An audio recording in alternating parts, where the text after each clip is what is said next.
Namatay ang isang graduating student ng mabagok matapos mahulog sa tricycle. Pero hinala ng pamilya ng biktima, hindi aksidente ang nangyari. Nasa frontline ng balitang yan, si Gary De Leon. Ginigising ng lalaking yan ang babaeng nakahiga sa loob ng kanyang tricycle sa Balagtas, Bulacan. Kita sa CCTV na huminga pa ang biktimang si Florence Claro, 23 anyos. Ipinarada ng driver ang sasakyan sa tapat ng isang klinik. Dito na binuhat ng driver ang babae at dinala sa loob ng klinik.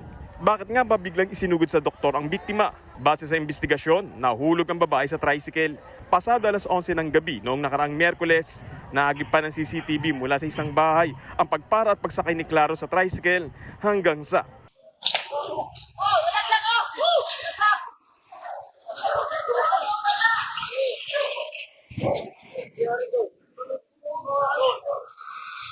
maririnig ang ilang residente na sumigaw na may nalaglag.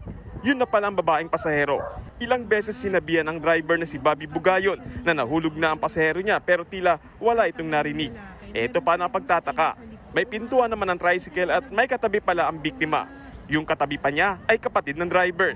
Dahil dyan, duda ang ina ni Claro na baka may foul play sa nangyari. Napagpalagay natin nahulog ang anak ko. Ano nga ang nangyari? Bakit nahulog ang anak ko? Maraming tanong na walang sagot. Ang inaano ko lang, hustisya, hustisya, hustisya. Bagamat nadala ang biktima sa klinik, pinalipat siya sa ospital dahil hindi raw siya kayang gamutin sa klinik dahil sa tindi ng pagkakabagok. Nadala naman siya sa ospital pero namatay rin kalaunan. Nakatakdang magdemanda ang pamilya ng biktima oras na mailibing bukas si Claro. Patuloy ang investigasyon sa insidente. Nagbabalita mula sa frontline, Gary De Leon, News 5. Mga kapatid, Cheryl Cosing po.